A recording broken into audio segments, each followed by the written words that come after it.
Então, agora que a gente começa a gravar.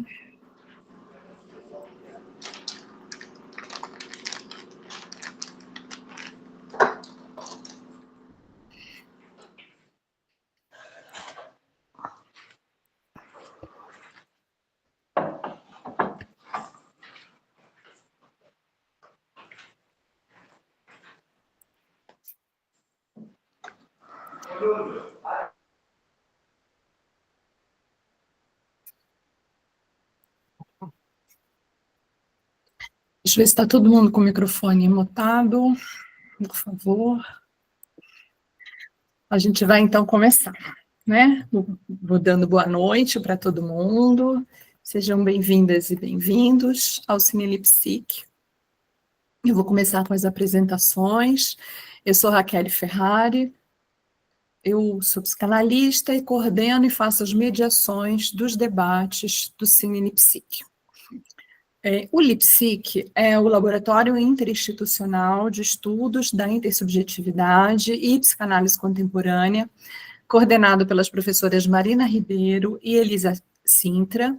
Esse laboratório de pesquisa une a USP e a PUC São Paulo, com o objetivo de favorecer a pesquisa e o intercâmbio de ideias entre pesquisadores do que atualmente denominamos psicanálise contemporânea, com ênfase na problemática da intersubjetividade e seus desdobramentos.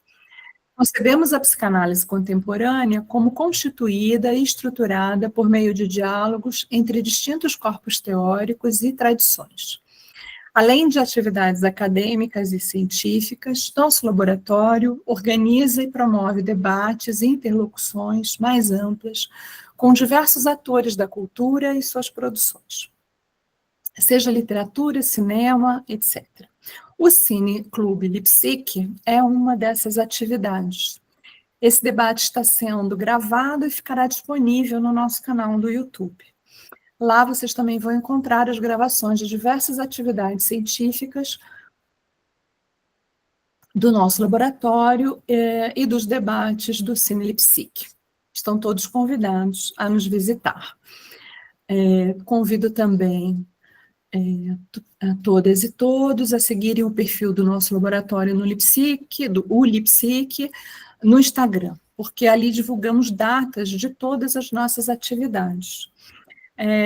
A gente já está aqui no nosso 8º Cine Debate, e as primeiras 6 edições se tornaram um livro. A gente acabou de lançar em agosto, em setembro, um livro com todos os debates que foram feitos de 2023 a 2024, que se chama Entre Sombras e Luzes, e foi publicado pela editora Zagodoni também.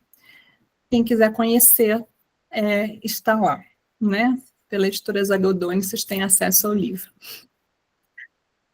Hoje nós vamos conversar sobre o filme Lolita, na verdade 2 versões do filme, uma delas de 62, dirigida por Stanley Kubrick, e a outra, depois os nossos convidados vão contar mais, né? E a outra versão de Adrian Lyne. Eu vou apresentar então as nossas convidadas de hoje.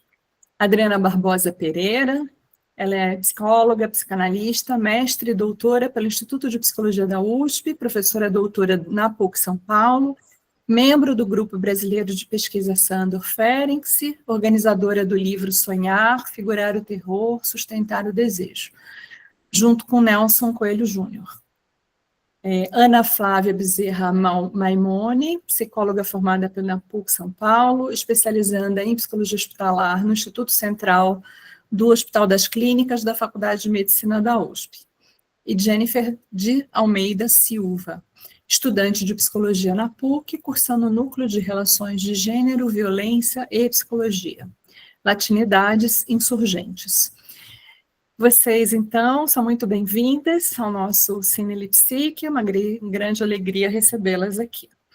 Nós teremos 1 hora de apresentação das reflexões das debatedoras, então mais ou menos 20 minutos cada uma, e em seguida abriremos para a conversa com todos vocês aqui presentes.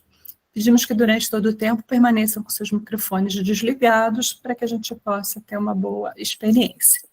Então, eu passo, então, a palavra para a Adriana.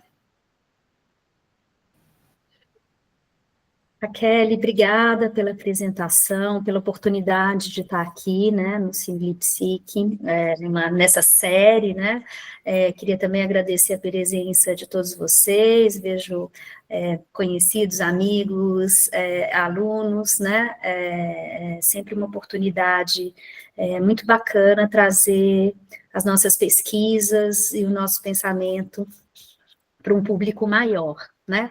Então, em primeiro lugar, eu vou contextualizar um pouco essa pesquisa, né? Essa pesquisa foi orientada por mim, feita pela Ana e pela Jennifer, foi um trabalho longo, profundo, intenso, e eu venho, de fato, com muito prazer acompanhando o trabalho delas e também vendo essa pesquisa ganhar uma importância, infelizmente, né, atual, no contexto contemporâneo brasileiro, sobretudo, em relação especificamente à questão, né, do assédio e abuso sexual de crianças. Então, eu vou, a princípio, contextualizar essa questão, e na sequência passo a palavra a elas para falar mais especificamente do livro Lolita e dos 2 filmes, onde aí a gente vai conversar um pouco mais, de um modo mais intercalado entre nós,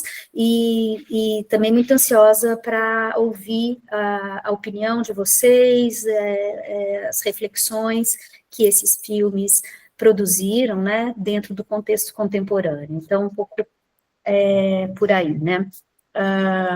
Então, no último dia 6 de agosto, né, o influenciador Felipe Pereira, mais conhecido como Felca, lançou uma videodenúncia abordando a grave questão da exploração e do abuso de crianças e adolescentes em plataformas digitais, que não só alcançou repercussão nacional, mas também ressoou profundamente no Congresso Nacional. Em sua análise, Felca desvenda a intrínseca relação entre os algoritmos das redes sociais e os sistemas de monetização que, de forma alarmante, podem inadvertidamente fomentar e perpetuar a exploração e abuso de crianças e adolescentes, sobretudo através da circulação de imagens de crianças, tanto as que originalmente as sexualizam, ou as que ganham essa conotação pelo olhar de grupos digitais no submundo da pedofilia. Iniciativas como a de Felca, que explicitam o uso das redes sociais e alimentam os algoritmos pedófilos, funcionam como valiosos testemunhos sociais e unem políticos no Congresso contra essa aberração do uso das redes. O vídeo denúncia de Felca ganhou tanta repercussão que também mobilizou o movimento de aprovação para o ECA Digital, né, o Estatuto da Criança Digital, que pretende proteger as crianças de abusos e crimes sobre o uso de sua imagem.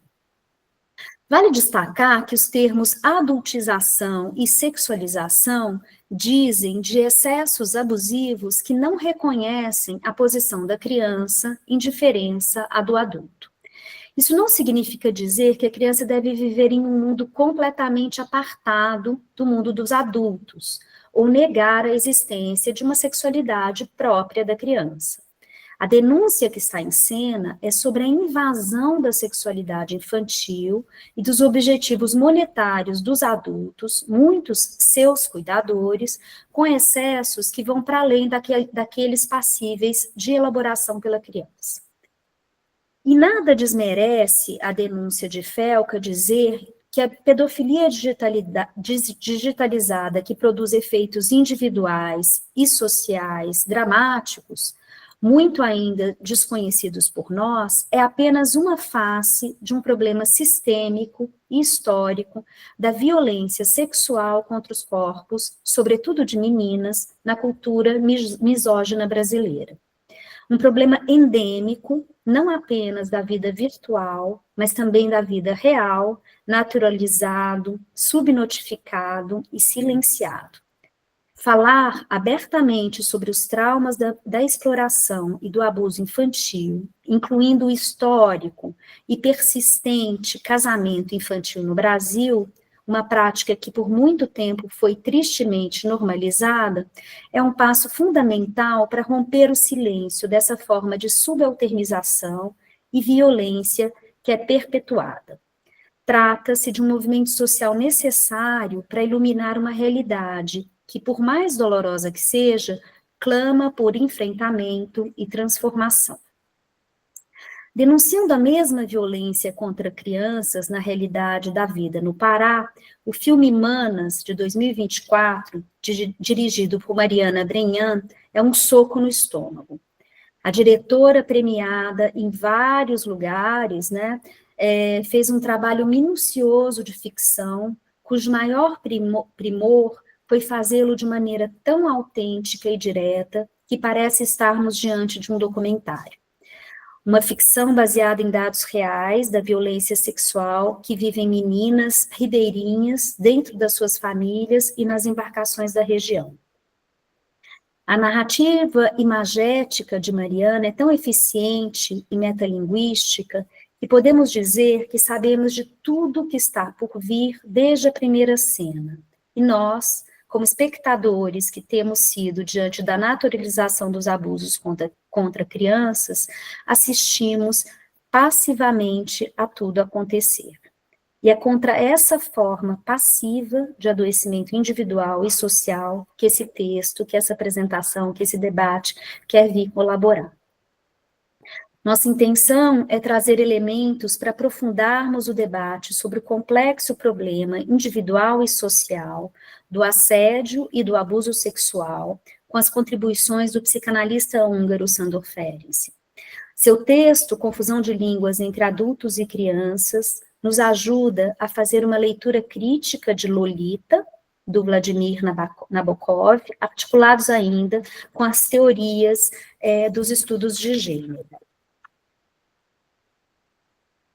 Ferenc, em 1932, e Nabokov, em 1955, um pela psicanálise e o outro pela literatura, testemunham de modo complexo a violência sexual contra crianças, que nos servem como chaves de leitura para as intervenções contra essa cruel subalternização e objetualização dos corpos de crianças que ainda são vividas na contemporaneidade, na vida real e nas redes sociais digitais. Então, vou falar agora um pouquinho do texto Confusão de Línguas, né, do Ferenc, de 1932, para depois a gente poder falar um pouco das obras cinematográficas que a gente veio discutir especificamente hoje, né.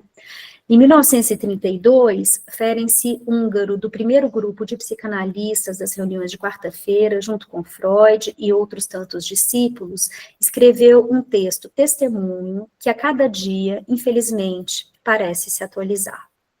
Não foi sem consequências para o psicanalista sua ousadia ao desenterrar a questão aberta por Freud sobre a realidade do trauma de sedução de uma criança por um adulto, geralmente de uma menina por um homem. Talvez esse tenha sido um dos principais motivos para sua exclusão simbólica do campo psicanalítico por décadas. Se hoje tentamos reparar a censura da sua obra autoral e inventiva, isso se deve também ao fato de que ela está fundamentada em sua relação autêntica com a clínica de situações traumáticas, que dialoga de maneira estreita com os debates contemporâneos. De modo bastante simplificado, podemos dizer que a questão sobre a realidade da sedução de uma criança por um adulto, na origem da neurose, foi questionada por Freud na conhecida formulação "não acredito mais na minha neurótica", numa correspondência que ele faz com Fliess em 1897. Grosso modo, o abalo de Freud em sua crença se deu justamente pela dificuldade clínica em diferenciar a memória dos pacientes de potenciais eventos reais de sedução. De um lado, da fantasia de sedução e, de outro, uma realidade de sedução. A solução freudiana foi não perseguir o evento real, de certo modo realmente inalcançável, porque ele estava ouvindo pacientes adultas, né? Mas alcançar o inconsciente, alçar, na verdade, ao inconsciente o lugar de realidade, dar legitimidade à fantasia e reconhecer a sexualidade infantil, o que não foi pouco e deu origem à psicanálise. Muito mais tarde, o Jean Laplanche revisita a teoria da sedução de Freud na sua obra autoral Teoria da Sedução Generalizada, de 1992, na qual a dimensão constitutiva da sedução é destacada como que transmite a sexualidade nas marcas de experiências passivas e ativas de prazer e desprazer nos corpos das crianças, através de mensagens enigmáticas da sexualidade inconsciente do adulto, que são implantadas no corpo, psiquismo da criança, e que só podem ser traduzidas parcialmente, traduzidas psiquicamente, né? Esse excesso que ultrapassa os recursos da tradução da criança são pensados como um trauma constitutivo, nesse sentido inevitável, subjetivante, né? Ou seja, como um excesso que dá origem ao inconsciente, mas não é um excesso inibidor do psiquismo.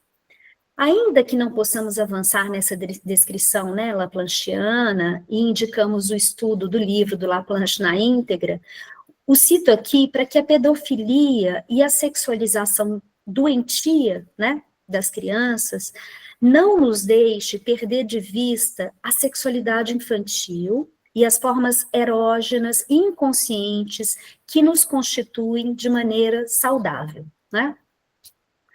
Como já mencionamos, se não foi pequeno o passo dado por Freud no reconhecimento da sexualidade infantil e na voz que dá ao inconsciente, independente de sua realidade material, podemos pensar hoje que Freud tomou empaticamente a posição da criança, confundida sobre a fantasia ou a realidade do que viveu, tal como Ferenczi se propôs no Confusão de Línguas.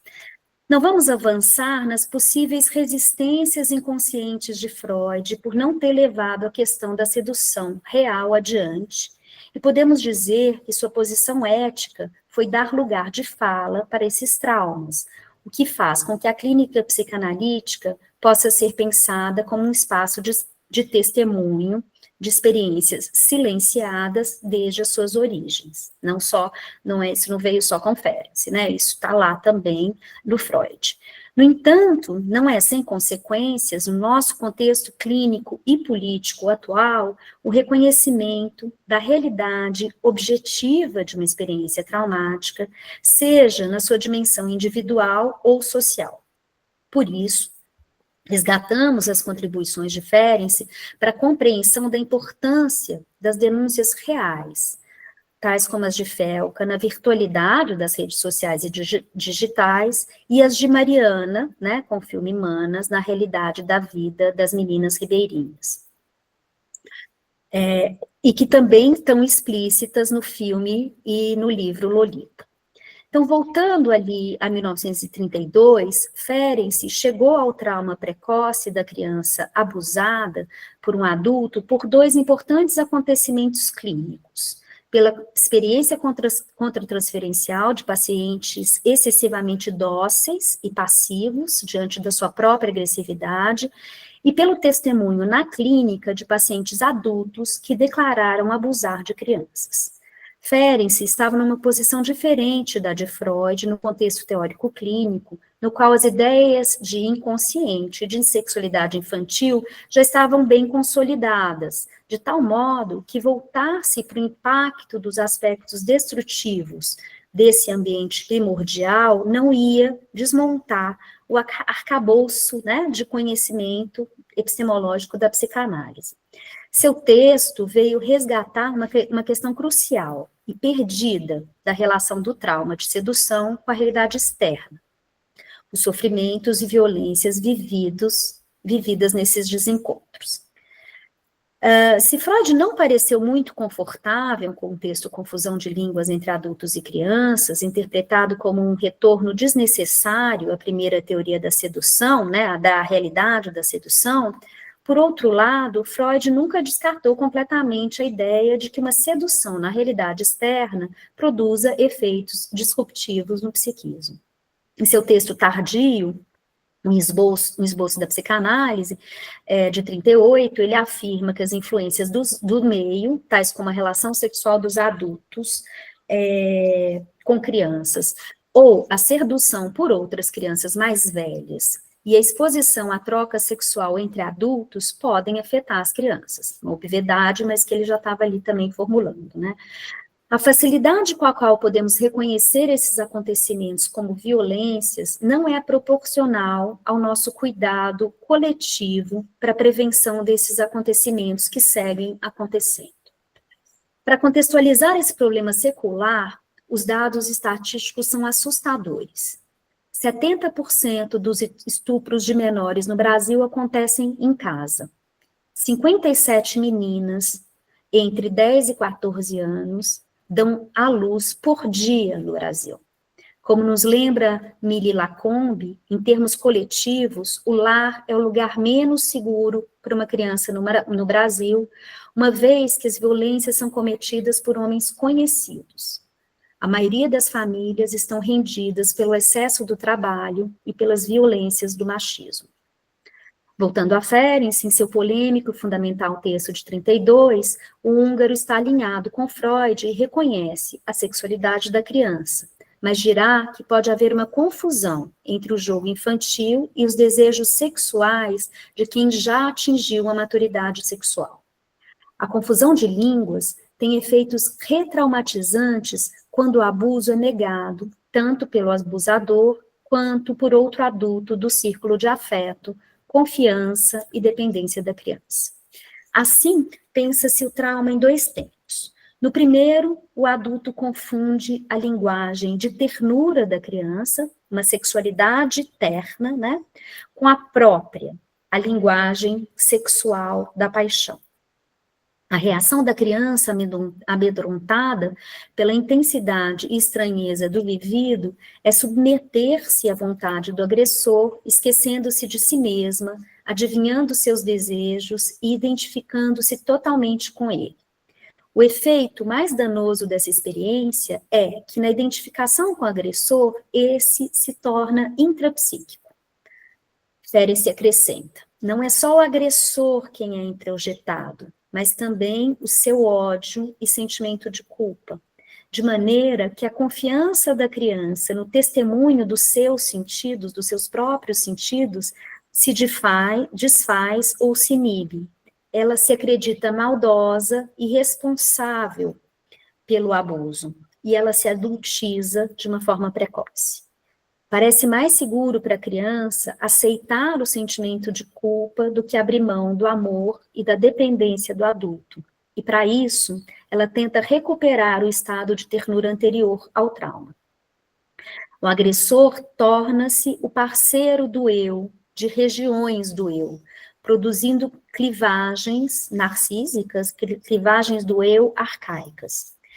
Conforme uma de nós sugeriu anteriormente, a partir do Daniel Kuperman, do Eugênio Canesim, do Luiz Cláudio Figueiredo, do Nelson Coelho Júnior, da Felícia Knobloch, a identificação com o agressor é um conceito de alta precisão teórica e clínica e sustenta-se no reconhecimento desses processos psíquicos paradoxais. É como se nessa clivagem duas coisas contraditórias pudessem coexistir e não se comunicar. Não é raro na clínica situações de retraumatização nas quais o sujeito se coloca de novo em situações traumáticas, semelhantes ao traumatismo original, seja de forma passiva, seja revertendo essa experiência passiva em uma experiência ativa. Então, muitos abusadores também foram um dia abusados, né? Ferenc nos ajuda a analisar a repetição dos abusos e a transformação de abusados em abusadores. Sua acuidade de análise, sempre surpreendente e lúcida, possibilita a compreensão profunda, né, de traumas individuais e coletivos e dos fenômenos de alienação e sobrevivência psíquica em contextos sociais traumáticos. No segundo tempo do trauma, o adulto agressor, né, ou um outro adulto, comportam-se como se nada tivesse acontecido e ignoram os pedidos de ajuda da criança, que se vê então em risco de perder as relações das quais precisa, a menos que apague o que viveu. O comportamento dos adultos em relação à criança que sofreu traumatismo faz parte do modo de ação psíquica. São duas surpresas excessivas: a violência, o excesso vivido e a reação de desqualificação do desmentido. Do adulto, colocam em dúvida o que aconteceu e em xeque a própria percepção da criança.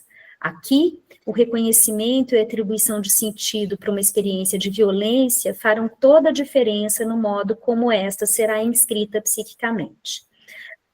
Ferenczi acredita que os choques que ocorrem inevitavelmente podem não deixar sequelas neuróticas se a mãe ou um outro adulto, cuidador, importante, estiver presente, legitimando o ocorrido de modo compreensivo, terno e, em especial, sincero. Se a posição do cuidador é contrária ao acolhimento e à significação, as experiências traumáticas recobrem de um silêncio de morte. Os traços de memória sobre a experiência da criança são ignorados ou até rejeitados e ou tomados como incoerentes pelo meio e de maneira sistemática, a ponto de, aos poucos, a criança deixar de ser capaz de sustentar suas impressões e opiniões sobre a sua própria experiência.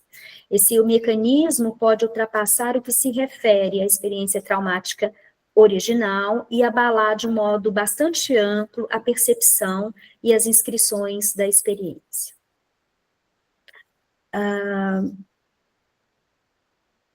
Então, a gente tem que lembrar que vale ressaltar que isso não significa que o reconhecimento do trauma, né, e as cisões que ele provoca, não significa que a gente vá dizer que a infância é um tempo sem frustrações, né, que existe uma família, um grupo social original perfeito, ideal, né, sem falhas, sem ausências, sem limitações. Essas são fundamentais para a constituição da subjetividade da criança.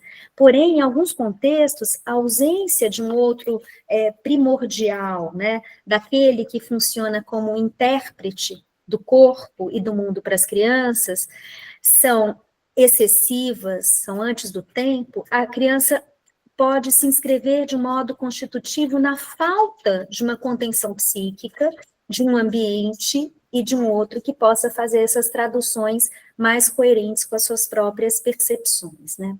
Essa ausência pode funcionar, então, como um inibidor do psiquismo e produz agonias vividas como mortíferas, pois o lugar de quem ocupa a função de cuidador primordial está vazio.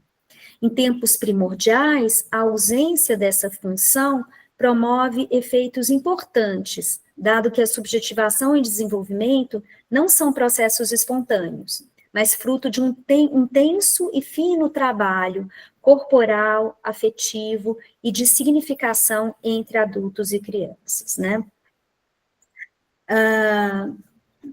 Então, quando nos debruçamos sobre o trabalho de resgate, né, e exaltação dessa produção do Ferenczi, a gente quer sustentar a importância de fazer o reconhecimento dessa problemática e como é que ela é capaz de interpretar o nosso tempo, né? Justamente para que a repetição dessas violências não sejam infinitas, né? Que a gente possa barrar a produção dessas violências.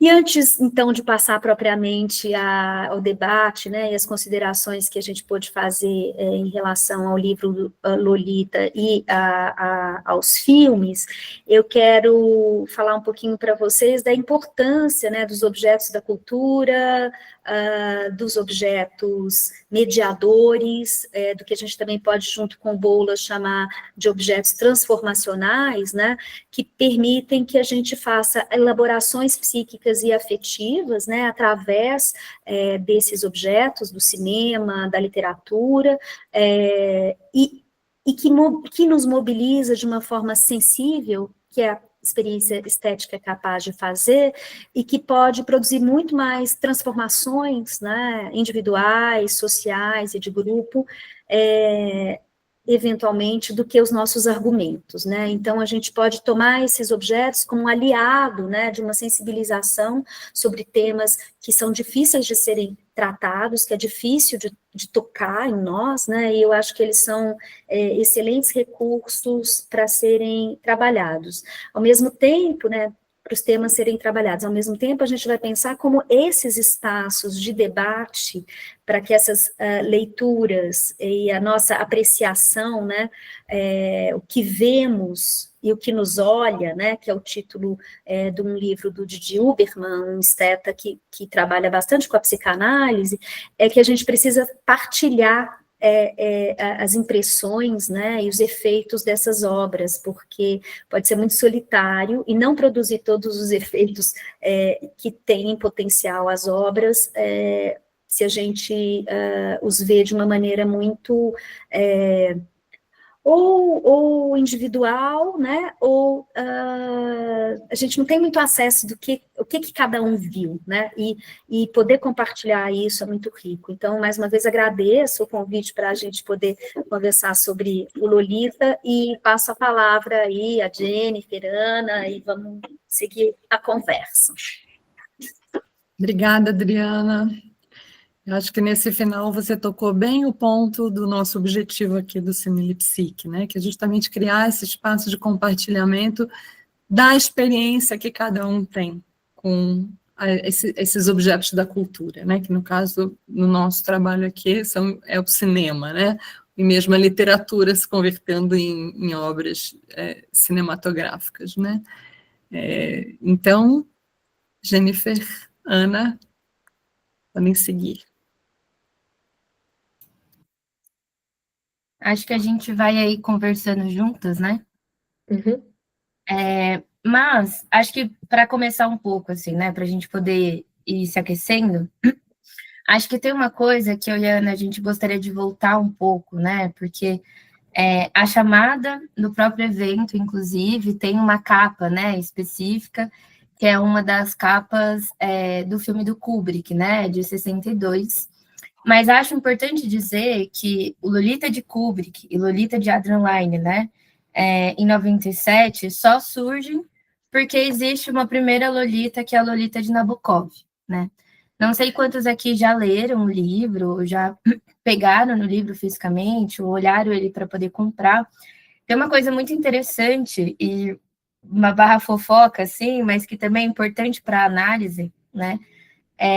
Que Nabokov, quando ele lança esse livro, assim, eu acho que num espírito muito de um autor do realismo mesmo, né? Numa coisa de denunciar aquilo que todo mundo coloca debaixo do tapete e finge que não acontece, ou tem um horror diante daquilo que não se fala, se configurando aí num tabu, né?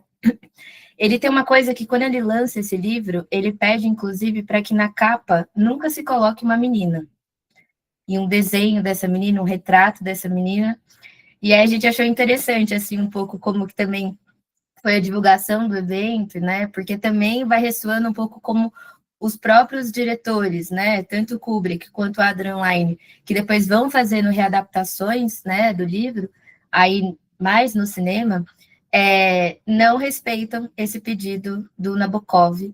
E aí, por isso que eu acho que eu e Ana, a gente vai, quando se fala de Lolita, né, na verdade, a gente vai se falando das Lolitas, que a gente vai entendendo que as escolhas que os diretores vão fazendo, e posteriormente, né, depois que o Nabokov morre, e aí o livro também é impresso, a gente também encontra algumas capas, assim, de uma coisa que a gente fala, gente, acho que o Nabokov está revirando, assim, no caixão, sabe? Então, acho importante. Deixa eu só te interromper um minutinho, né? A gente está falando aqui. Um ponto que fica sempre muito mais agradável e gostoso é se as pessoas abrem as câmeras aqui durante a noite. Então, quem puder Sim, abrir as câmeras, a gente vai gostar muito, porque daí a gente pode se ver, a gente pode interagir não só, né, ouvindo vocês falarem, mas também a gente pode ver as expressões, aí fica mais legal. Então, quem puder abrir, vai ser bacana. Desculpa, boa. Jennifer, só para a gente poder trazer Vai. as Já que a pessoas. Adriana falou do trauma, estamos todos traumatizados da pandemia, gente. Na pandemia a gente só se encontrava assim por bolinha, então a gente ficou meio desacostumado. Nisso já era um grande trauma para quem se fala. Então, acho que é uma boa dica mesmo. Enfim, queria começar um pouco por aí, para que a gente possa fazer um breve resgate, inclusive, a própria história da Lolita, do Nabokov, né? Porque acho que tem nuances importantes, tem nuances que eu e a Ana vamos analisando depois nos filmes, que não se aparece, se tem ali uma espécie quase de que um recalque de umas partes do livro, que acho que são essenciais, inclusive, para o desdobramento dos personagens. E a gente sabe, a liberdade poética e artística, ela está aí, ela é muito importante, mas, ao mesmo tempo, também ela gera consequências para os personagens que são ali construídos, para aquilo que a gente vai guardando, né, desses personagens, e, numa certa forma, também a gente reproduz, né? Afinal, a gente não escolhe Lolita à toa, é um clássico, né, o livro, as adaptações cinematográficas também, e a gente vai entendendo muito como não só ela, mas também a personagem do Humbert, mas também os outros personagens do enredo, que são personagens muito emblemáticos, principalmente se a gente for pensar aí na construção de gênero, né? Então, passei a palavra para a Ana. A gente é assim, gente, a gente vai costurando as nossas narrativas. E aí, só para exemplificar um pouco o que a Jenny falou do livro, né? A gente tem essa capa aqui, que é uma das edições brasileiras mais recentes, né? Que a gente já diz aqui, já é um cartão de visita, né? Para nossa pesquisa, para nossa história aqui, que a gente está analisando, né? Desde 2023, e a gente vai pensando em analisar esse livro, né, a partir da nossa pesquisa, mas também focando nos filmes, porque a gente sabe que no mundo aqui muito pautado pelo estético visual, a gente entende o quanto a disseminação de uma história, de uma narrativa, de um universo fictício, ela tem muito mais alcance, né, ela se difunde muito mais pelas imagens, né, pelos filmes, para uma indústria aqui cinematográfica, né, que tem um alcance muito maior do que um livro de muitas e muitas páginas, que é denso, é difícil de ler. Então, a gente entende o quanto analisar a Lolita a partir de uma perspectiva cinematográfica tem aí implicações, né, do jeito que a gente está enxergando essa adaptação, do jeito que a Lolita está chegando para a gente, né, porque pensar no livro do Nabokov e pensar no jeito que a gente conhece a Lolita são coisas aí que às vezes se encontram, às vezes andam em paralelo, às vezes tem ali desencontros, porque estamos falando, como a Jenny falou, de várias Lolitas, né, de várias interpretações de uma obra que foi escrita em 1955 e repercute hoje, né, de diversas formas, direta e indiretamente, como a Adriana colocou aí, dos objetos atuais, né, que a gente enxerga. E aí a gente vai colocar muito no holofote aqui essa questão da adaptação como uma forma de leitura. Então, a gente sempre vai partir desse ponto, né, de que quando a gente tem o Kubrick e quando a gente tem o Adrian Lyne se debruçando sobre um livro de 1955, um deles 7 anos depois apenas, né, da publicação do livro, e o outro 2 décadas depois da morte do Nabokov, a gente tem ali chaves de leitura e escolhas narrativas e estéticas e construtivas ali, né, da obra deles para o cinema, que dizem muito do jeito que eles enxergam essa obra, do jeito que o tempo deles abarca essa obra, né, e de todos esses atravessamentos que dizem aí do jeito que a Lolita é incorporada pelo imaginário cultural e social da época, né, desses filmes. Então, acho que focando um pouco, né, dos pontos que a Jenny falou, das nossas nuances de análise ali, né, quando a gente vai primeiro focar no do Kubrick. A gente tem ali um contexto de 1962, então temos aí uma década em que tem um movimento muito grande de censura. Então, como pensar numa obra como a do Nabokov, né, que tem descrições ali muito explícitas, que fala de um tema muito tabu, que temos ali questões que têm repercussões sociais que podem ali gerar muito um escândalo, né? Tem ali uma dimensão escandalosa desse livro. Como é possível fazer um filme sobre isso, né, com um diretor tão renomado, de que forma ele vai abordar isso de um jeito que seja ali recebido pelo público.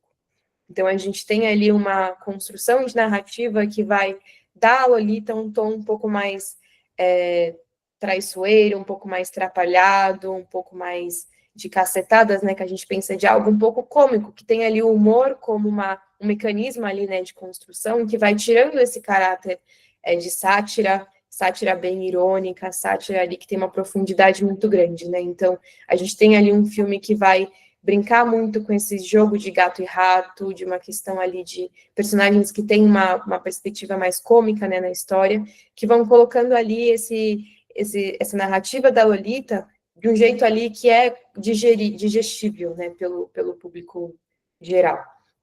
E é interessante a gente pontuar que o Nabokov, ele participou da construção do roteiro, né, na época, mas o roteiro dele foi muito, muito editado pelo Kubrick, né, e pelos produtores, justamente porque eles enxergavam aquilo como material muito denso, como muito profundo, como difícil de ser adaptado às telas, né?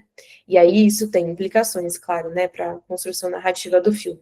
Então, a gente tem um filme que é muito focado ali num tema muito clássico, né, do cinema, que é essa perseguição gato e rato entre dois homens, que disputam ali um objeto de desejo, né, que é a Lolita.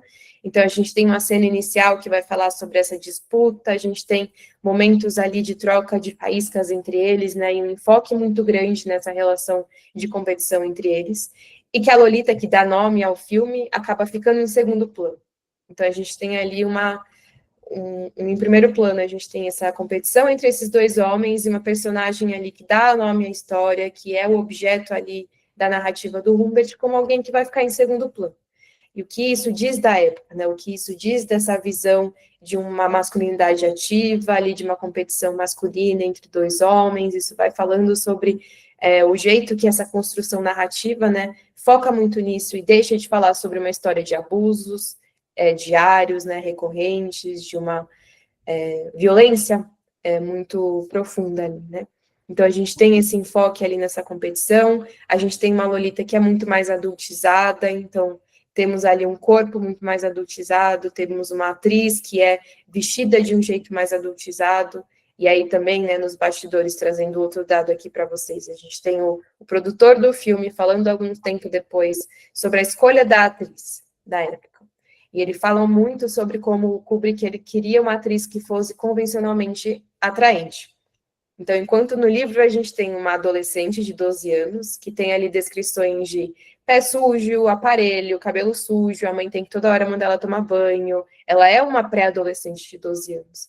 Quando o Kubrick vai fazer essa leitura e ele escolhe uma atriz que era mais velha, de verdade, na vida real, e que vai ser vestida como alguém mais velho, também isso revela ali o jeito que ele está tentando colocar o público como alguém que vai empatizar com esse protagonista, que vai enxergar ali alguém que é atraente, que vai reconhecer aquilo como, olha, com uma mulher dessas até eu faria o que ele fez, né? Então tem ali uma empatia por esse personagem que é criada a partir disso.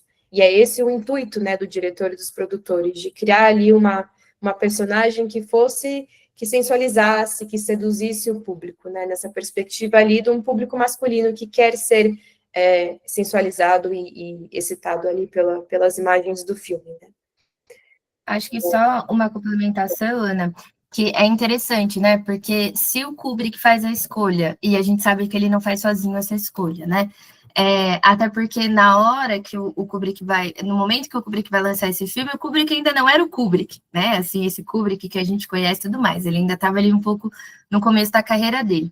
Mas tem uma coisa que é assim, se a violência contra essa adolescente, né, e criança ali, não se dá de uma forma explícita, já tem uma violência, assim, que é muito explícita em relação à mãe da Lolita, né, da Charlotte. Então, por exemplo, se tem uma passagem do livro, né, do Nabokov, que ele vai falando lá e vai delirando de que maneira que ele poderia matar o que o Humbert chama, né, que é a vaca gorda, que é como ele se refere, por exemplo, a Charlotte, né.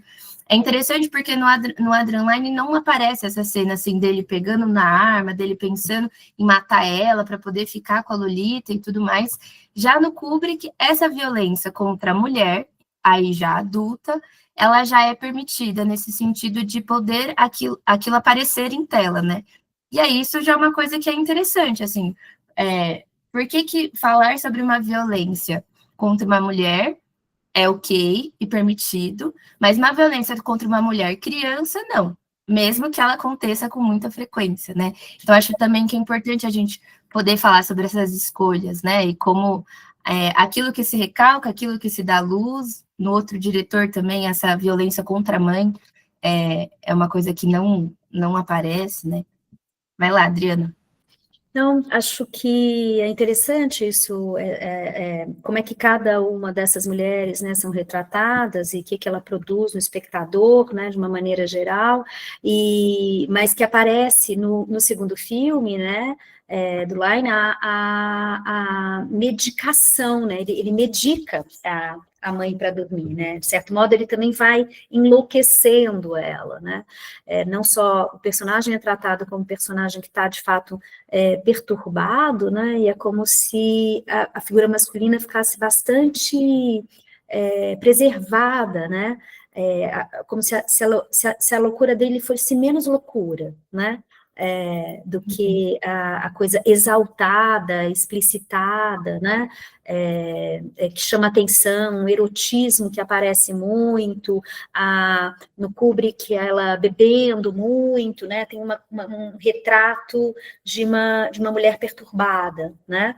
e ele, apesar, é uma loucura como se fosse uma loucura um pouco mais pacífica, mais silenciosa, mais resguardada, né, tem alguma coisa que faz ficar mais aceitável, né, é difícil para produzir a experiência de desconcerto, né, e de mal-estar, como vai se retratando nas figuras femininas, né.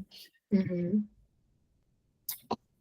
Eu acho que um outro ponto também que vale a pena a gente falar é o próprio momento que ele conhece a Lolita, né? Se a gente for fazer uma distinção entre os filmes, tem um jogo de câmera, gente, não sei se vocês repararam, que é muito interessante, assim, né? Então, no Kubrick, por exemplo, a gente tem o corte da cena, primeiro mostra a Lolita, que tá lá tomando um sol de biquíni, e aí a cena seguinte é a do Kubrick, não, do Humbert, que olha meio espantada, assim, e aí tem uma coisa dela baixar os óculos, né, onde vai dando todo esse tom da capa, inclusive, que vai se circulando de Lolita. Vejam, já no filme do Adrenalin, por exemplo, a cena que mostra primeiro é a do Humbert, meio que olhando o quintal, né, que a Charlotte estava apresentando para ele, de uma casa que ele já tinha tomado consciência que ele não ficaria. Isso também aparece no livro, depois eu conto um pouco mais do porquê que ele foi visitar essa casa, algo que não aparece um pouco do Adrenalin, mas não conta o motivo mas daqui a pouco eu conto. E aí, a próxima cena é a Lolita, também deitada no quintal, lendo uma revista, né, de atores de Hollywood, aqueles guichos que vai passando atrás, que vai molhando o corpo de Lolita. E aí, depois tem uma coisa dela perceber a presença dele, dar um sorriso para ele, e aí a gente vê, né, a face de uma criança com aparelho infantil, mas que não dá muita bola para ele, apesar de dar um sorriso, porque rapidamente ela volta para a revista, que é o que é mais interessante para ela. E aí se tem esse sorriso meio tímido e meio encantado, né, do Humbert, enquanto tem uma posição completamente diferente na do Kubrick, né? Ela realmente tem uma postura nesse sentido que a Ana traz, né, de poder convencer aquele que assiste, né, uma postura sedutora mesmo ali para o Humbert, que vai um tanto quanto justificando a partir da narrativa dele, né? Eu acho importante a gente dizer isso, né? Que o livro e os filmes também se passam na narrativa do personagem Humbert, em primeira pessoa, e isso é uma coisa que a gente precisa levar em consideração, no sentido que aquilo que é mostrado não só na tela, mas também nas páginas do livro, se dão sempre a partir do filtro de Humbert, né? Então fica a dúvida, a gente de fato conhece a Lolita? Porque primeiro Lolita é o apelido que Humbert dá a Dolores, né? Quais são os lampejos de Dolores que a gente efetivamente sabe? Então, acho que isso também é uma outra coisa para a gente poder levar em consideração. Mas tem esse jogo de câmeras, né? Do modo que a câmera vai descendo e vai subindo, e principalmente do Adrenaline, por exemplo, vai cortando a Lolita em pedaços, assim, né? Então, mostra bem a bunda, depois mostra bem o rosto, né? Que eu acho que são jogos interessantes que a câmera faz, que tenta ali a gente hipotetiza, né? De acompanhar o olhar do próprio Humbert, né? E que efeitos que isso causa também naquele que assiste, né? Acho que é importante também levar em consideração, né, um elemento clássico da psicanálise, né, que é uma posição edípica feminina clássica, né, a mãe de Lolita, Lolita é uma órfã de pai, né, a figura masculina, de certo modo, dentro de uma família convencional de uma época, está ausente lá, né, chega esse professor estrangeiro, né, um homem culto, educado, refinado, um professor de literatura, né, ele é rapidamente tomado como um possível ideal, né, para fazer uma composição de família ideal, né, normatizada, etc. E ele, então, a mãe, obviamente, está interessada, né, que esse homem venha ocupar a casa dela, e etc. Aparece também uma rivalidade clara, né, entre essas duas personagens femininas, a fim, né, de quem vai ficar com esse homem, né? Então tem também ali uma coisa bastante clássica, né? Uma mulher mais velha, uma mulher mais nova, dentro de uma composição familiar nessa triangulação, né? Então é quase como se ali também isso muito normatizado, né? Porque se uma vez a gente vai pensar quanto o Édipo é clássico, né? Ele é clássico como descrição de um problema, digamos, né? De um problema de grupo familiar, né? E não como uma solução ou como um ideal. Eu acho que é importante, sobretudo quando é pensado na sua novela, né? Não nas suas estruturas de frustração, de exceção, né? De estar fora do casal, que isso tem funções constitutivas importantes, né? Mas pensando um pouco nessa novela, que é uma novela patriarcal, né, onde justamente essa cena é muito emblemática, né, nesse roteiro, né, no roteiro do livro, dos filmes, né. Uhum. E entender de que forma essa novela e problema é abordada, né, por um adulto ali, esse professor culto, e para uma adolescente, né, de 12 anos ali, o quanto essas idealizações ali vão atravessando essa novela, né, e essa figura que chega na vida dela, que é isso, tem comparações com atores de Hollywood, né, toda aquela questão do objeto de desejo ali, e que para o Humbert é outra perspectiva, né, outra abordagem ali dessa questão. Sim, né, e aí essa ideia também que ainda persiste, né, o homem culto, mais velho, que provê, né, que tem recursos, e a jovem, pela sua beleza, pela sua, né, quase a sedução também pela essa meninice, né, alguma coisa que é uma espécie de alegria juvenil, ingênua, né, como isso também persiste, né.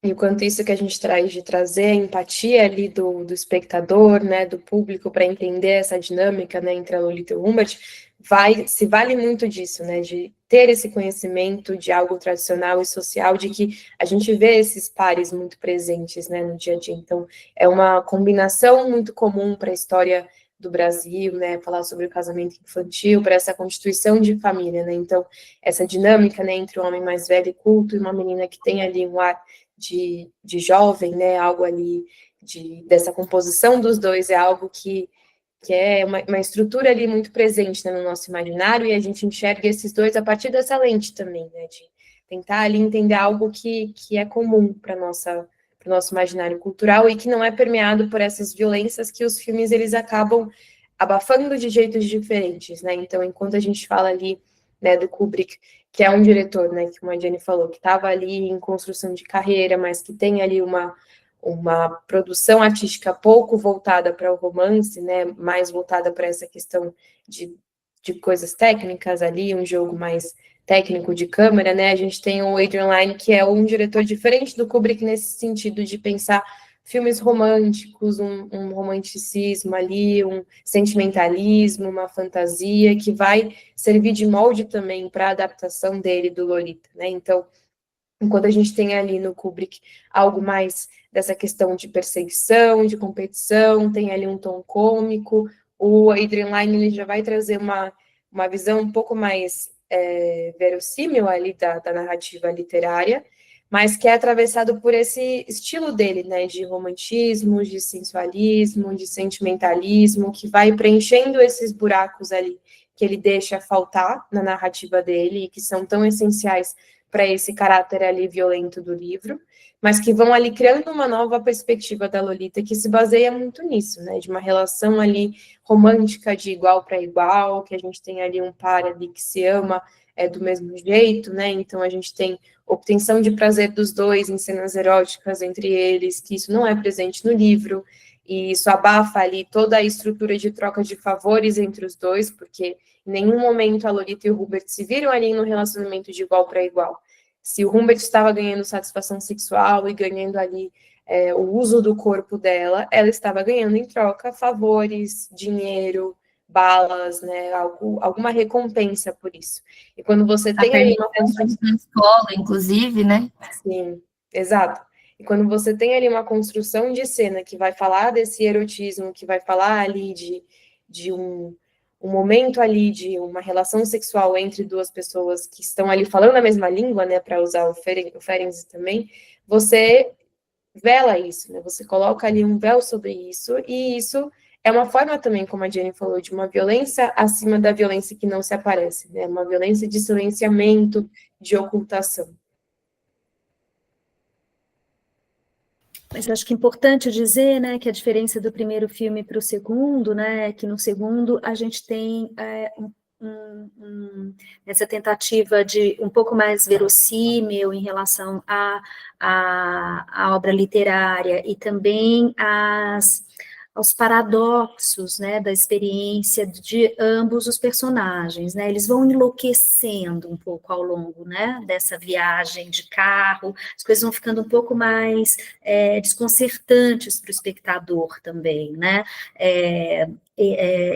tem uma fixação por ela, de um jeito mais, a agressividade dele aparece mais, a dela também, né, os estados de humor, a alteração dos estados de humor dela também aparece, né, eu acho que esse filme, nesse sentido, ele ganha uma complexidade maior, né, inclusive porque tudo é mais explícito, seria muito estranho, né, que ele tratasse de forma tão explícita a sexualidade incestuosa, que ela também acusa, né, a Lolita acusa Humbert de uma posição incestuosa, a polícia vai nos resgatar, ele vai ficando paranoico, né, é uma paranoia realista, né, porque no final ele também está sendo perseguido, mas tem alguma coisa que vai desconcertando um pouco o que poderia ficar só sob um véu romântico, né, eu acho que ele trata o material com um pouco mais de complexidade, né.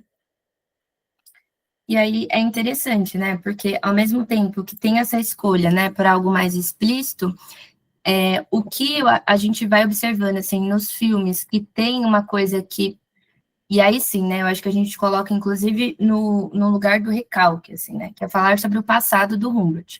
Porque se o Adrian Lyne em algum momento cita o passado dele, é no sentido de quase que justificar por que ele se apaixona por Lolita. Né? Então, se ele tinha lá aquele grande amor na infância, onde ele teve as primeiras experiências sexuais e foram incríveis e tudo mais, e ela usa lá uma fitinha da camisola e ele guarda essa fitinha e quase usando ele como aquele objeto de fetiche mesmo, né? No termo psicanalítico. Ele conta só isso do passado do Humbert e a partir daí vai justificando toda a série de violência. Porque essa viagem, né, que a gente fala, na verdade, é um rapto, né, de uma menor de idade. E aí é interessante, assim, porque o que ele não conta é muito central, assim, para a gente poder entender essa narrativa.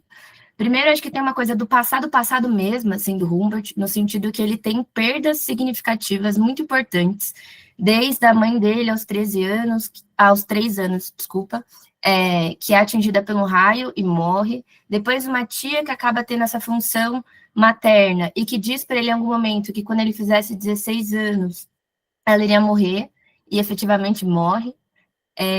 E aí tem essa experiência, né, com Annabel, que é essa primeira experiência amorosa que ele tem, e depois lá nas férias, né, que eles se encontram no hotel e tudo mais, tem as primeiras relações, a família dela volta, né, para a rotina normalmente, e ela morre também. Então a gente tem essas 3 mortes aí muito significativas que numa possível interpretação, né, assim, não que a gente se pretenda a interpretar um personagem literário, até porque por mais que Nabokov, nesse sentido, ele é muito generoso, né, com os funcionamentos psíquicos dos personagens, nesse sentido, ele é muito detalhista, assim, né, a gente pode fazer uma possível análise, mas a gente não tem pretensão de analisar ninguém ali naquela literatura, né, mas faz a gente entender um pouco esse funcionamento dessa clivagem, né, que se dá inclusive no próprio Humbert, e a clivagem aí no sentido ferenciano mesmo, né. Mas tem uma coisa de que quando ele vai crescendo, a gente vai percebendo ali uma busca dele pela uma reedição e um reencontro dessa Annabel. Tanto que tem um trecho no livro que ele fala que quando ele encontra a Lolita ali, deitada, né, no quintal, lá quando a Charlotte está mostrando a casa para ele não chama ela de Lolita. Ele fala que ali ele reencontrou o grande amor da vida dele, que é a Annabel. E aí tem toda uma vivência, assim, dele a partir dos 18 anos e depois um pouco mais velho, onde ele vai o tempo todo se relacionando com meninas que ou são menor de idade, estão ali na prostituição, mas dizem que são maior de idade, mas ele percebe que não é.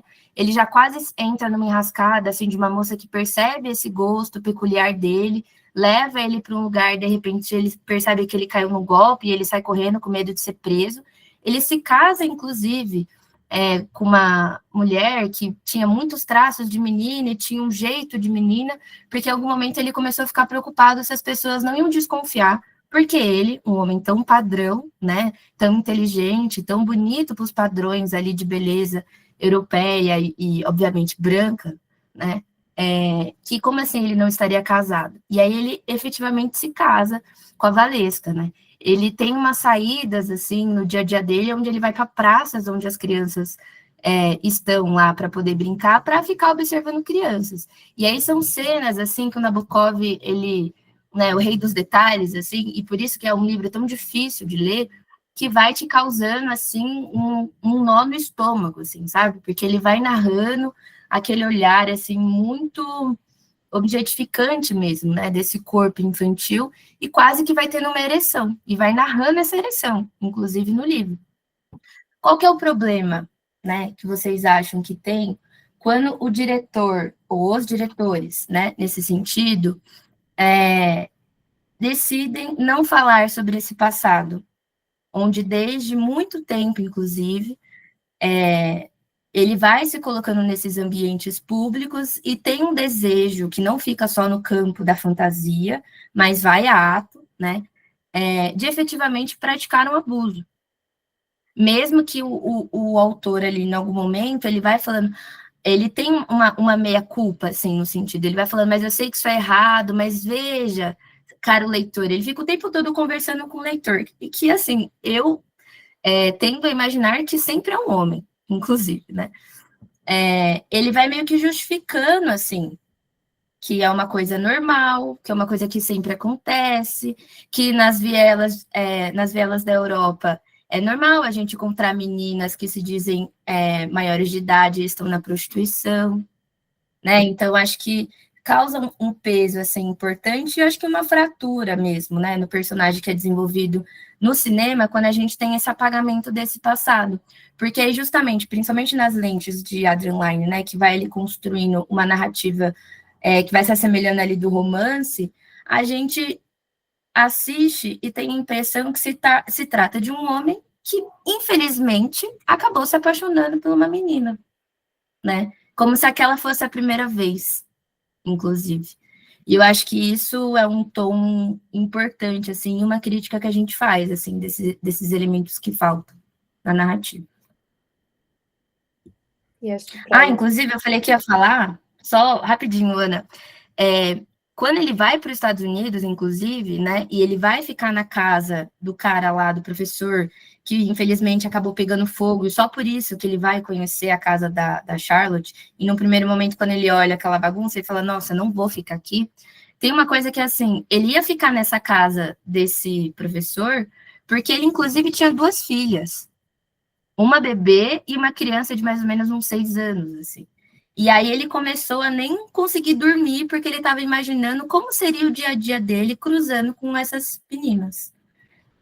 Mais um detalhe que os diretores não trazem, né? Mais um detalhe de uma subjetividade desse Humbert, que é muito complexa, que os diretores não trazem. Né?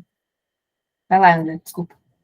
Imagina. E é interessante a gente ir costurando, né, a experiência aqui de trazer 2 filmes, né, de 2 adaptações, com trechos aí do livro que ficaram perdidos, né, nessa releitura desses diretores, para entender que tem muito material para trabalhar com a Lolita, né, e são várias perspectivas de uma mesma história que vão se formando de jeitos diferentes, são absorvidas, né, por nós, pelo imaginário cultural de formas diferentes.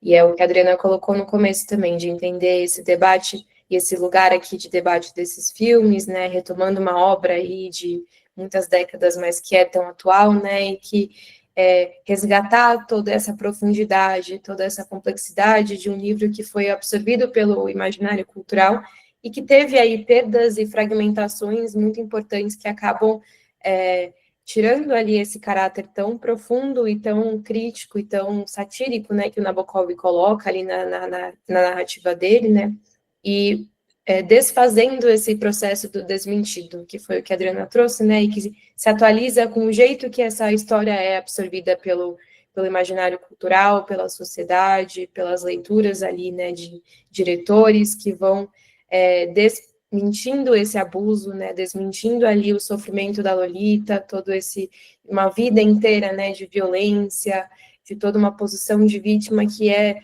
desmentida, né, ela não é colocada, não é reconhecida nesse lugar, e entender esse espaço aqui como um resgate, né, do que a Jenny traz, de entender ali de que forma isso se consolidou, de como a Lolita se constitui, né, e de que forma a gente pode resgatar essa subjetividade de alguém que dá título à obra, mas que nunca aparece de fato, né, apenas na lente de quem narra ela, né.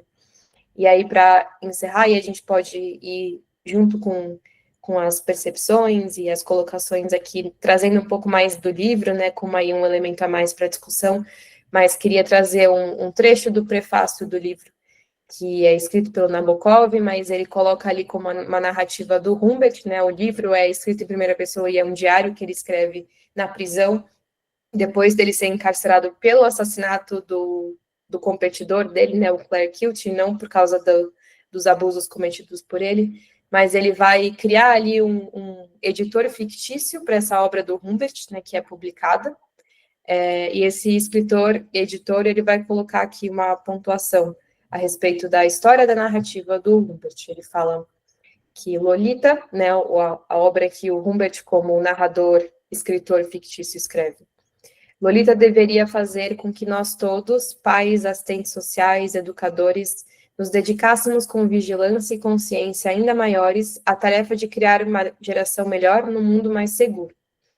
Então, quanto tem essa perspectiva, né, de entender ali a Lolita com implicações, né, sociais, políticas, históricas, né, e materiais, e o quanto a gente se questiona, né, de que forma isso foi feito, de que forma foi o intuito da absorção da Lolita, né, no todo o nosso contexto aqui cultural, né, o contexto da época, o contexto de absorção dos livros e o nosso contexto, né, de 2025, quanto isso foi efetivamente feito ou não, né. Ainda em tempo de se fazer, né? Uma observação aqui também, que a gente pode ir ampliando, né? O efeito nas atrizes, né, que representaram esses filmes, né? A gente vai ver as histórias delas, e elas vão relatando o desastre que foi para cada uma delas ter interpretado Lolita, né? Então, também o uso, quer dizer, de certa forma, assim, na própria tentativa de adaptar, produziu um efeito muito semelhante ao efeito da personagem, né? O efeito que a personagem... Se vocês quiserem comentar também um pouquinho sobre isso, a gente abre para conversa. Eu acho que a gente pode fazer uma rodada aqui de impressões, comentários da galera e a gente vai juntando essa história na narrativa. Tem uma coisa que a gente ainda não falou, mas a gente vai falar, porque eu acho que é a cereja do bolo, assim, que é e como que tudo isso se relaciona com os estudos de gênero, né?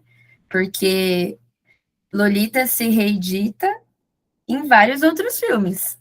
É a mesma história. E por que será que essa história é tão repetida, né? Será que é o acaso?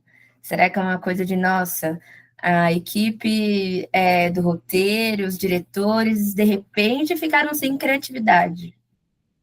E aí a gente pode depois tensionar um pouco isso também, né? Então, vamos abrir para quem quiser começar a conversar, levanta a mão, a gente vai rodando aqui, para a gente ouvir um pouquinho vocês que estão aqui.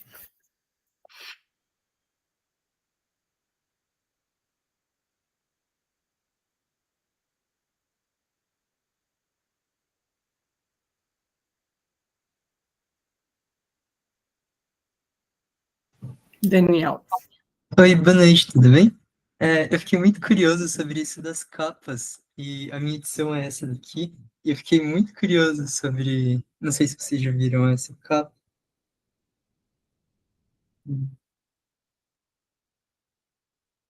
E eu não sei, eu só fiquei curioso, queria saber se vocês têm alguma informação sobre outras edições. Eu fiquei muito curioso mesmo. Depois manda por escrito qual que é a editora dessa capa. É a primeira vez que eu tô vendo, inclusive. Eu também não conhecia. Também não. Esse daqui é da década de 70, se não me engano. Deixa eu só dar uma olhada. É da Civilização Brasileira. É de 1970, esse daqui.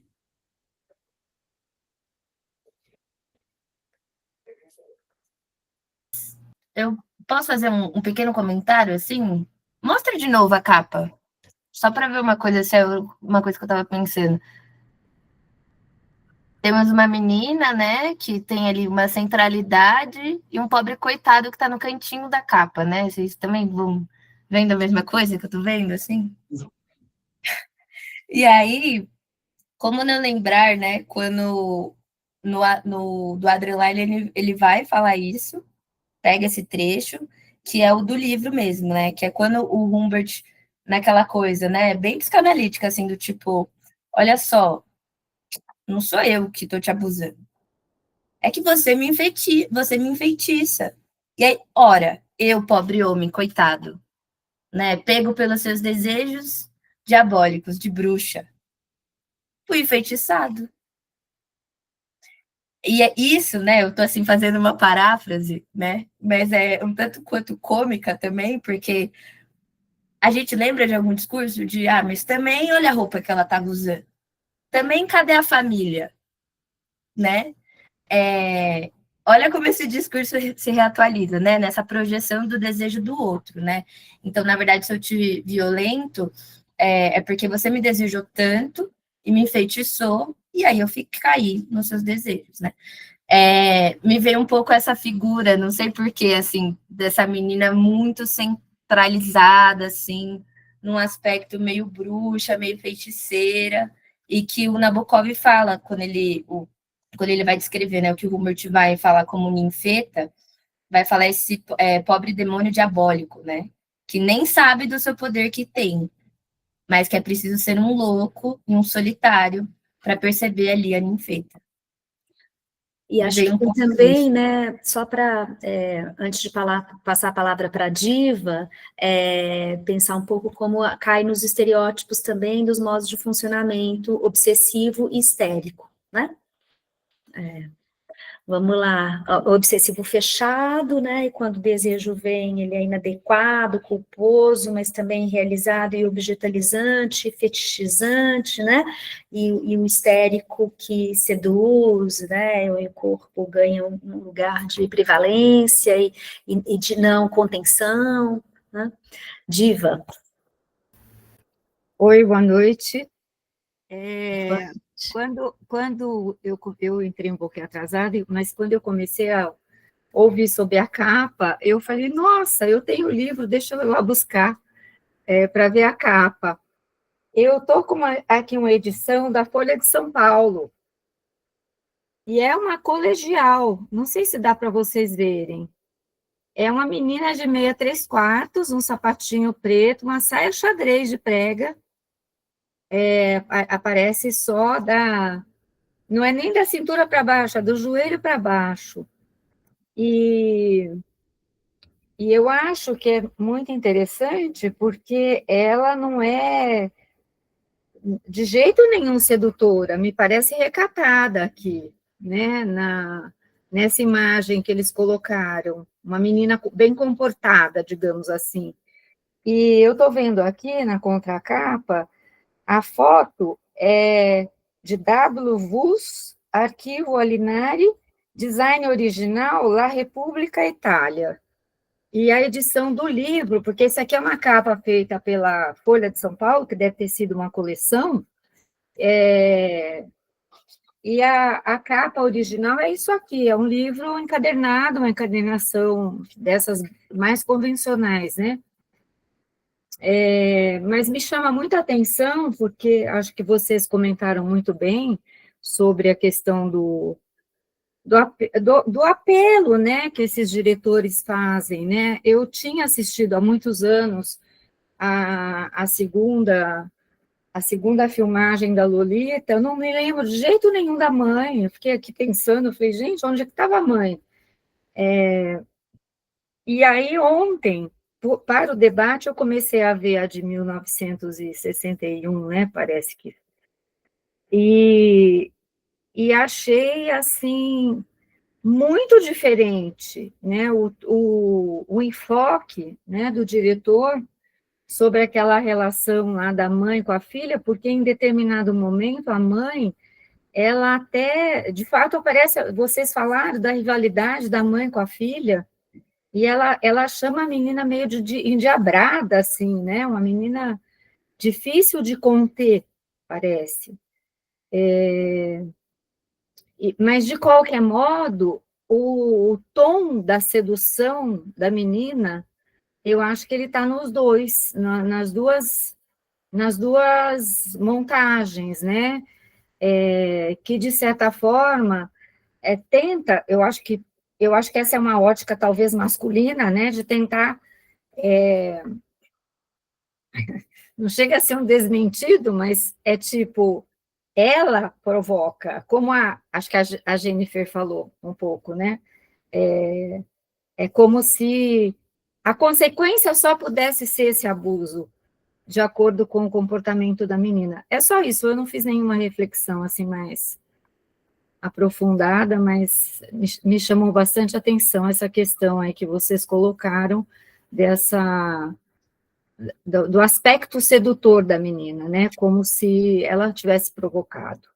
Diva, acho esse um elemento muito importante, né, nas duas filmagens, porque isso pode, de fato, confundir muito, né, o apreciador, ou ter sido produzido também, né, para que a inadequação, né, da passagem, da atuação, né, desse homem em relação ao corpo da criança não seja tão reconhecida, né, ele tanto fala, não sou o primeiro, né, ela já tinha tido uma relação sexual antes, a confusão, e a gente vai o tempo todo lembrar, né, a confusão de línguas está permitida do lado da criança, do lado da jovem, né?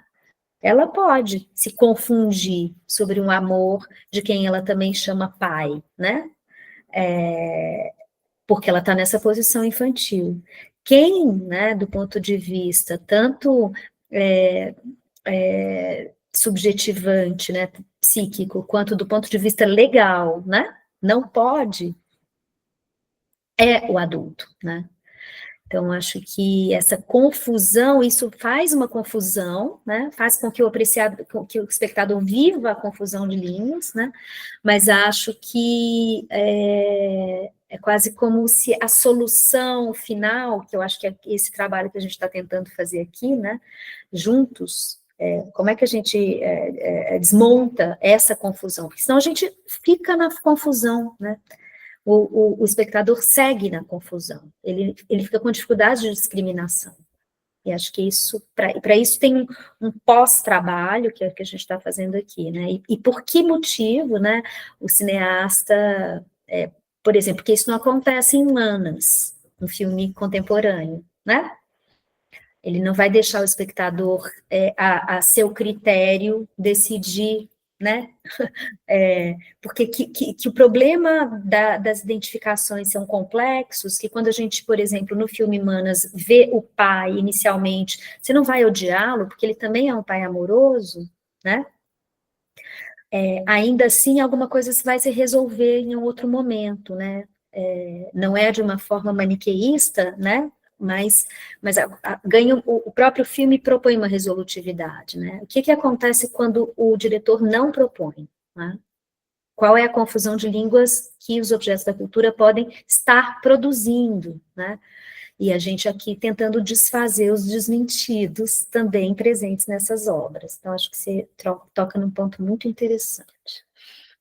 E entender essa, de uma postura crítica também, né, de olhar, dar um passo para trás e entender por que a escolha dessas imagens, por que a escolha dessas capas, né, então olhar para coisas ali que são consolidadas, que a gente bate o olho e nem presta tanta atenção, né, e olhar e pensar, nossa, por que essa fragmentação, por que é aí o pé de uma escolar, né, porque a gente tem aqui uma fragmentação de um braço, aqui um batom, né, um rosto aqui de perfil, né, tem aí uma outra capa, né, que tem aí uma feitiçaria, né, envolvida, né, nessa figura, né, e entender essa fragmentação como uma representação ali visual e simbólica de uma personagem que ela é fragmentada, né, ela nunca está ali por completo como sujeito, né, ela sempre vai ser vista numa posição mais superficial, numa posição ali pouco aprofundada, de alguém ali que é um corpo para ser utilizado, para dar prazer, né, e o Humbert, ele se coloca reconhece essa falta de compreensão, de conhecimento de alguém com quem ele passou 2 anos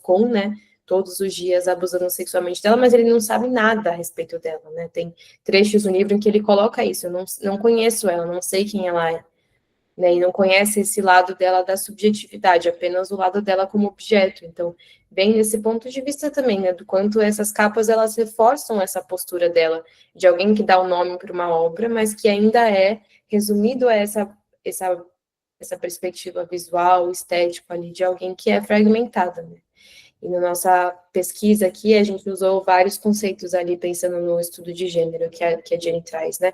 E eu usei bastante o conceito de uma cineasta, roteirista e crítica de cinema, a Laura Mulvey, que ela é britânica, e ela pensa muito sobre o male gaze, que é um conceito ali de olhar de macho, olhar masculino, que a gente tentou traduzir livremente, mas que não tem exatamente uma tradução.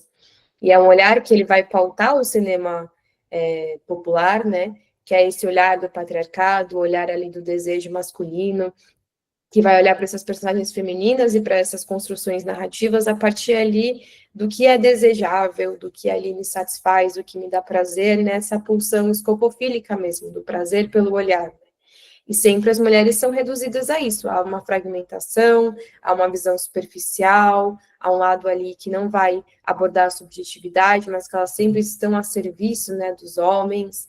Tem até eu esqueci agora o nome, mas tem uma escala de análise dos filmes, né, que eles falam que aprovou ou não, quando você tem personagens femininas que vão ter falas num filme que não se resumem ao personagem masculino, que não são direcionadas ao personagem masculino. E aí essa escala é aplicada aos filmes, né, e tem sempre esse teste, assim, o teste se o filme passa ou não. Se você tem ali pelo menos uma cena no filme em que as personagens femininas, elas não discutem sobre o homem, não discutem ali sobre o enredo voltado a essa ação masculina. Então, você tem um male gaze que é voltado a isso, tanto a uma construção de cena que vai focalizar no corpo masculino, nesse sentido, né, de algo ali que oferece prazer para ser olhado, e as mulheres nessa posição de exibicionismo, e os homens como voyeurs ali, né, como pessoas ativas que vão olhar para essas mulheres do ponto de vista do desejo deles, e elas reduzidas a isso, a uma imagem, a uma figura, a uma parte do corpo, a uma função, que é essa função que a Lolita tinha, né, de alguém que dava prazer para ele, e não como uma adolescente de 12 anos que tinha ali sonhos, desejos, né, uma subjetividade completa que nunca é abarcada, né, pela narrativa dele.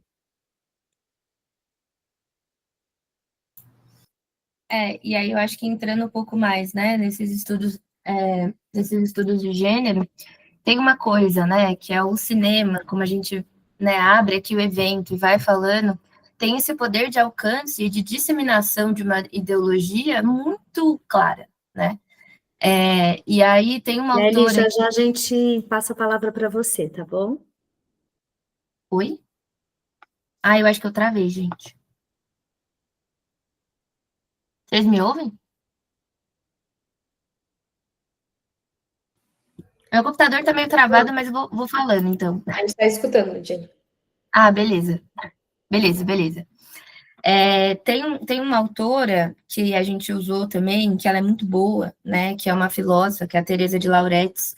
Ela vai ali conversar muito com o Foucault, né? Na construção de tecnologia, né? Que o Foucault vai chamar de tecnologia, como aquilo, né? Que vai fazendo uma manutenção de um poder, né? Que não se dá no acaso, mas tem vários dispositivos que vão sustentando essa tecnologia, né? E aí, ela é muito interessante, porque aí ela vai falar assim, bom, se Foucault está pensando ali a tecnologia da sexualidade, né, tecnologia do eu e tudo mais, ela faz uma crítica no sentido de falar assim, faltou falar sobre a tecnologia de gênero, né, e como o cinema, nesse sentido, tem um papel importantíssimo de funcionar como dispositivo de sustentação dessa tecnologia de gênero, porque a gente tem, numa grande maioria, diretores homens, brancos, europeus, cis, né, heterossexuais, de maneira geral, e que vai reproduzindo toda uma lógica cis heteronormativa e branca. E aí, interessante, né, como esses filmes, né, eles vão ali quase que construindo uma narrativa que fecha e transforma o homem violento como possível de ser desejado por uma criança, né, em algum momento, porque tem um desejo ali da Lolita, né, a gente não pode matar esse desejo, mas se tem ali essa lógica da ternura, uma coisa que faz a gente se perguntar por que Humbert se torna um homem desejado? Desejado a ponto de ser disputado, inclusive, pela mãe e pela filha. Como não lembrar, por exemplo, do conto Cinderela? Afinal, Cinderela não é sobre um filme que gira tudo em torno de uma disputa de um príncipe, um reinado inteiro? E uma disputa justamente de todas as filhas ali, da mãe, inclusive, também, da Cinderela, né? Como que isso é possível? E para quem que a gente está mostrando Cinderela, se não para as nossas crianças? E de que maneira que essa lógica, né, de competição feminina, que não é por acaso, é dispositivo, inclusive, né, de uma tecnologia de gênero que vai reforçando aí uma sociedade patriarcal, se torna esse desejo possível. Porque o nosso desejo também está muito permeável pelo social. Nosso inconsciente, ele está embebido no social, né? E aí acho que a gente precisa se atentar para isso também, né? De que maneira que essas lógicas muito violentas, né? De um desejo de ser abusado em alguns momentos, né? Vai perpetuando por essas narrativas construídas, né? Jenny, Tem uma vamos outra... passar um pouquinho a palavra para Kelly? Sim. Oi, boa noite, tudo bem? Tudo bem, Kelly? A Ana e a Jennifer e também, ela estava falando agora sobre isso, sobre male gaze e tudo mais, me remeteu muito a outro filme também, que chama Virgens Suicidas. Eu não sei se vocês conhecem. E eles representam esse male gaze de uma forma muito interessante, que as meninas, elas são adolescentes, né? E elas têm uma mãe super devoradora, uma mãe super religiosa que não deixa elas fazerem nada. E nisso, os meninos do bairro dessas garotas, né, começam a endeusar essas meninas, começam a idealizar essas meninas ao extremo. E é bem interessante de analisar que até o sofrimento feminino, né, o aprisionamento, a vulnerabilidade feminina é vista de uma forma fetichizada. Então, tem até uma cena que uma delas começa a se envolver com um menino super popular da escola delas, e depois que ela se relaciona com ele, ele mesmo fala, dá um depoimento depois que ele fica muito mais velho, ele fala, quando eu consegui não era o que eu esperava, eu fiquei assustado, não era o que eu imaginava, né, porque não correspondeu às expectativas que ele colocou, né, que todos eles colocavam em cima delas. É só isso mesmo. Obrigada, Kelly. Legal, né? Lembrando a série que vai se fazendo, né? De imagens, de filmes, que tem que usam esse dispositivo.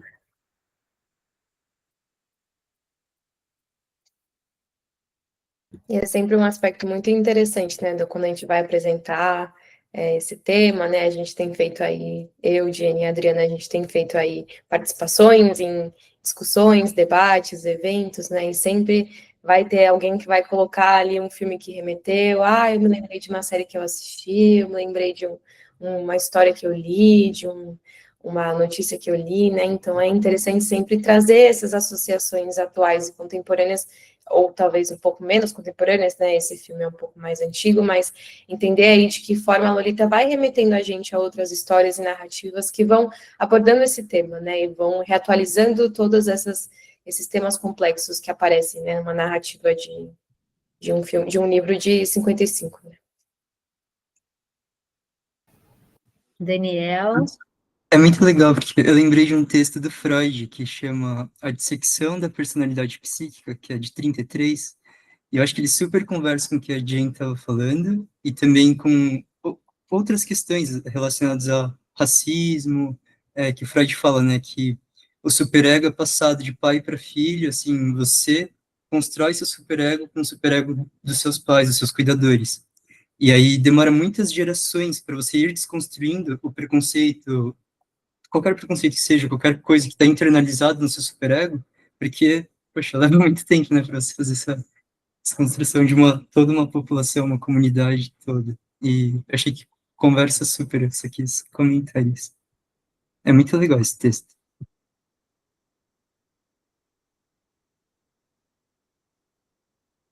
Daniel, também lembrei da sua citação ontem do texto do Ferenczi sobre ejaculação precoce, né? Talvez mereça também um comentário, né? Quer falar?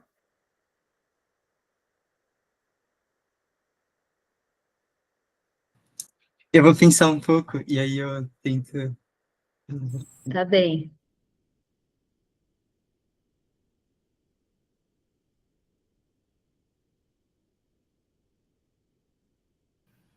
Acho que nessa retomada, né, de filmes que a gente vai lembrando, tem um, inclusive, que até na minha pesquisa, né, eu vou fazer ali um paralelo, porque me chama muita atenção o quanto a personagem principal parece muito com a Lolita, assim. Primeiro, fisicamente, e um pouco das falas, assim, né? Não sei se vocês já assistiram Beleza Americana. Foi um filme que ganhou um Oscar, inclusive. Depois pesquisem, o título é no mínimo interessante, né? Assim, dessa escolha Beleza Americana, American Beauty. Mas basicamente é uma história de um homem, né, que é o Lester, que está ali nos seus 40 e poucos anos, está meio frustrado ali na relação, tem uma coisa dele, tipo, ser despedido, a mulher, ele ser a provedora da casa, ser aquela que coloca ali a ordem na casa, aquela que vai ditando como é que a organização dessa casa é gerida, e aí, de repente, ele se frustra e fala, acho que eu vou me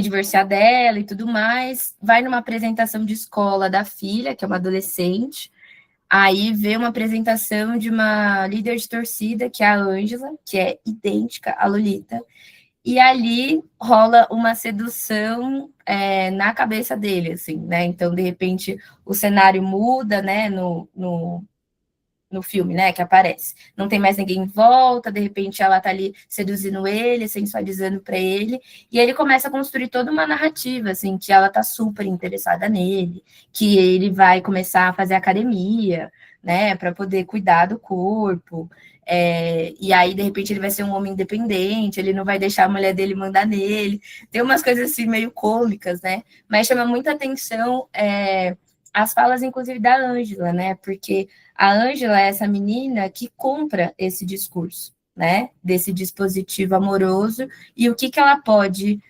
ganhar a partir do seu corpo. Então tem toda uma postura, assim, que ela vai colocando de tipo, ah, não, se eu tiver que transar com o cara da revista para poder ter a capa da revista enquanto modelo, eu vou fazer, porque é melhor isso do que ser qualquer uma, do que ser uma comum. Eu gosto que os homens me desejem. Então, a gente fica o tempo todo se perguntando, né? A que serve esse discurso, né? E como isso, inclusive, vai justamente validando as investidas, inclusive, do próprio Lester, né? E aí, de novo, esse jogo da ninfeta aí, ele vai entrando e se reatualizando, né? Porque esse discurso não é da Ângela, a gente sabe, né? Então, lembrei desse filme também, que acho que conversa muito com Lolita. E ganha um Oscar, né? Faz a gente pensar um pouco também o que está em jogo nessas premiações. Uhum. Você quer Eu falar? lembrei. Daniel, depois Kelly, né? É que às vezes eu preciso tomar um fôlego para conseguir pensar um pouco, fico meio nervoso para falar, mas agora eu consegui lembrar o que eu falei na aula ontem.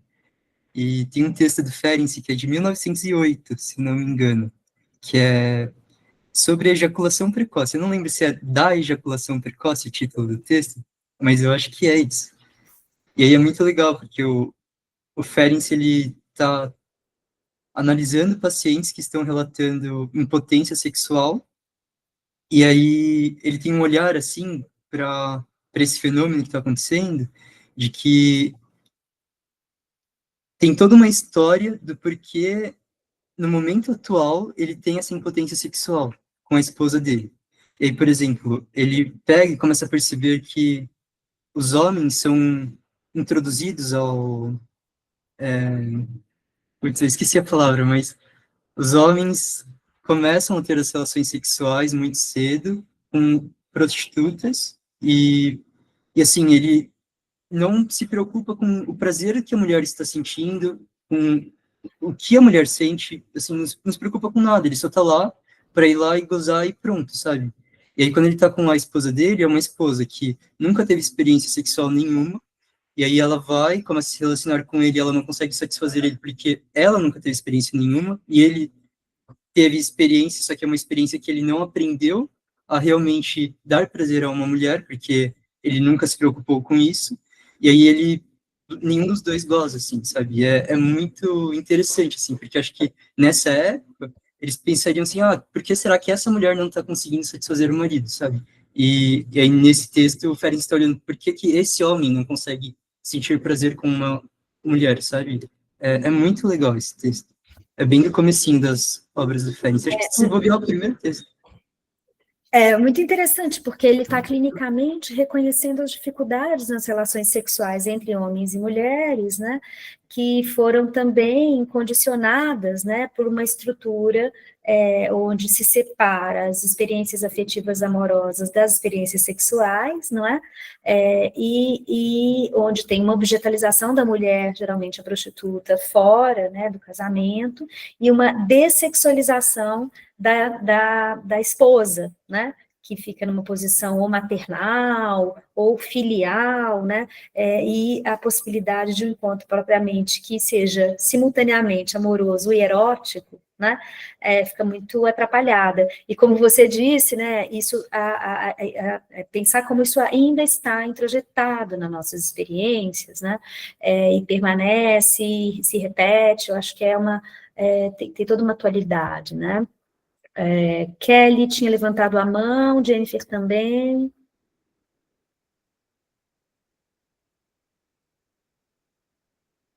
Eu não sei porquê, mas o chat para mim sumiu, mas acho que a Kelly tinha mandado uma mensagem falando que ia pegar alguma coisa. Uma comida, né? Eu acho que vou aproveitar, então, enquanto isso, enquanto ela volta, como não lembrar do Caliban e a Bruxa, né? Desse texto também, porque a quem que é permitido o prazer no erótico enquanto um corpo de uma mulher, né? E o quanto, historicamente, muito a partir de uma chave, né, moralizante, uma chave religiosa, inclusive, né, foi se colocado nessa mulher, porque a prostituta também é uma mulher, né, não só mulheres são prostitutas, né, mas aquele corpo, sim, está permitido ao prazer, mas a mulher que se casa, não.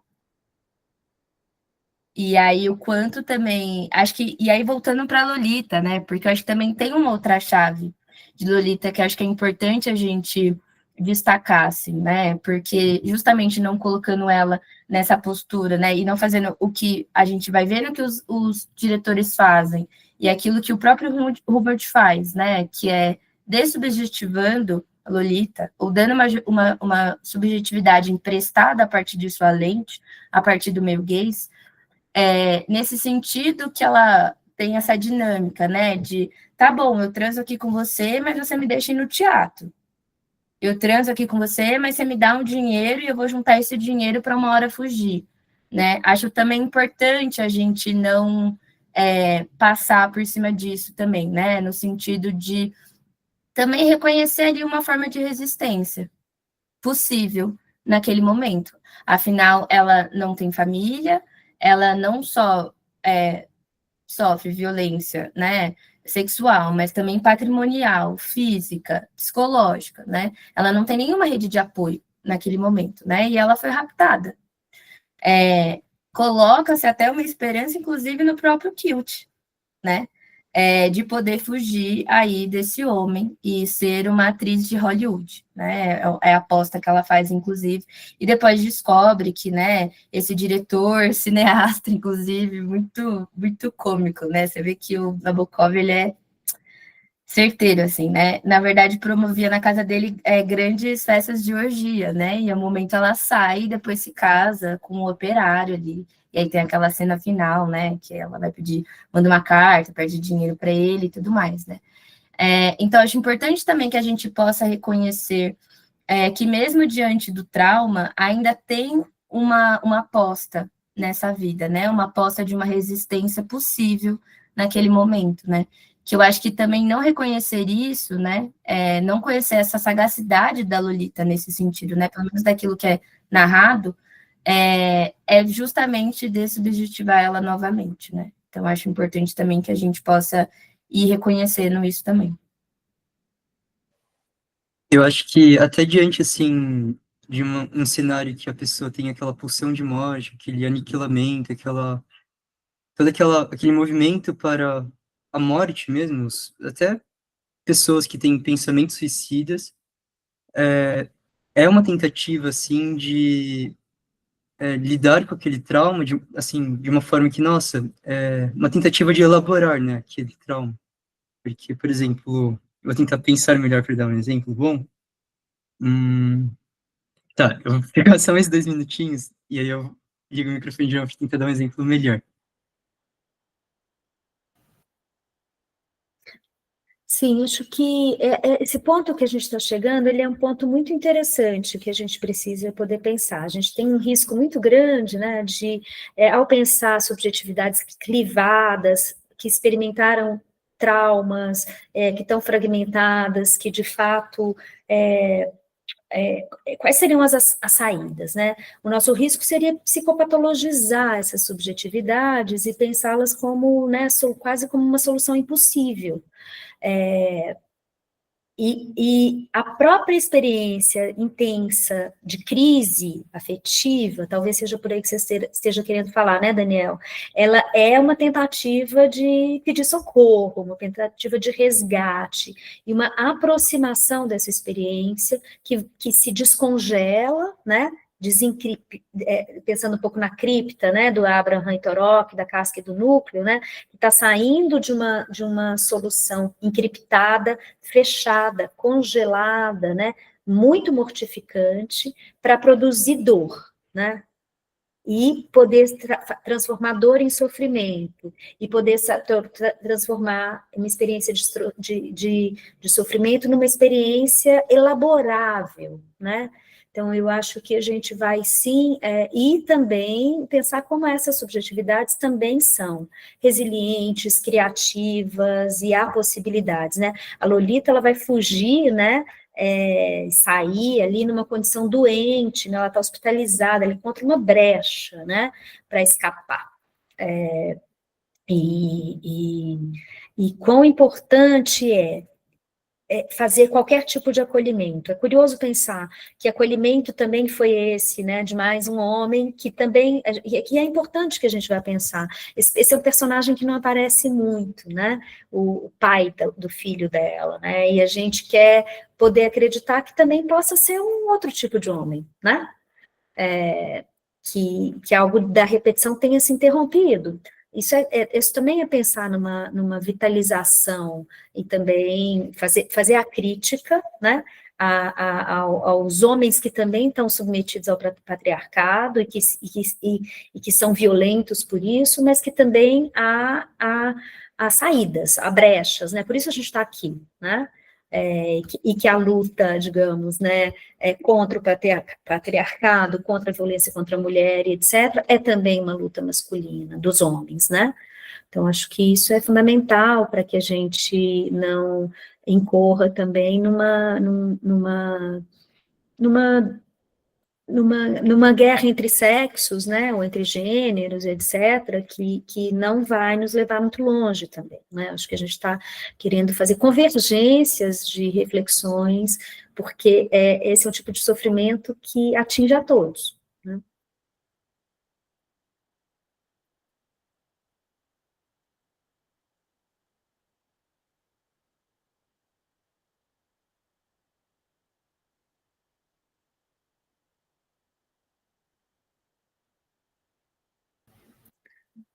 Mas alguém quer, né, falar mais um pouco? A gente está aí nos últimos minutos do nosso encontro.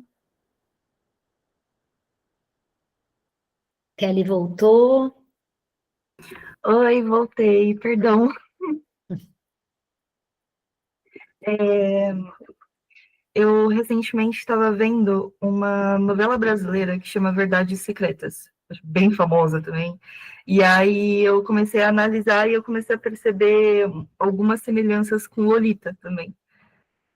E aí eu falei, não é possível que só eu tô vendo isso, eu vou procurar. E realmente, o Alcir Casco, ele se inspirou em Lolita em algumas questões, assim. Eu acho engraçado que ele também representa muito bem como as parafilias, elas também são elitizadas. Tem uma frase que me marcou muito na série que uma personagem fala rico não é tarado, rico não é doente, rico é excêntrico. Uhum. Interessante esse recorte de classe, né? Uhum. Vocês estão me ouvindo? E É porque eu acho que minha internet travou. Uhum. Tá entrecortado, tá fragmentada a sua fala. Mas acho que tem um outro elemento que é interessante, que é como pensar esses recortes, e também como a gente tem chances de estar trabalhando na perspectiva de uma leitura psicanalítica, etc., a gente pode simultaneamente, né, fazer o reconhecimento de um crime e fazer o reconhecimento da complexidade desse personagem, né,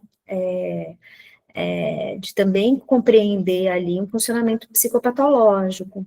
com esses marcadores biográficos, de lutos não solucionados, ou seja, de uma posição melancólica, né, de uma espécie de agarramento mesmo a fragmentos de um objeto de uma forma fetichizada, que eu acho que é interessante também que que a gente possa, não no sentido de desculpabilizá-lo, né, e é isso que é importante, que a gente possa fazer essa compreensão, inclusive porque a nossa posição de escuta, a nossa posição ética de escuta em situações, por exemplo, quando a gente vai ouvir criminosos, ouvir pessoas em conflito com a lei, né, ela vai exigir que a gente faça uma escuta com esse grau de complexidade, ou seja, o sujeito vai pagar a pena que ele tem que pagar, ele é reconhecido como criminoso, né, mas a gente também precisa poder tanto fazer essa compreensão, como para permitir, né, que eventualmente o sujeito possa mudar de posição,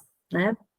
A gente tem ouvido a potência que tem sido grupos de homens que cometeram violência contra a mulher, né, e que têm podido se reposicionar.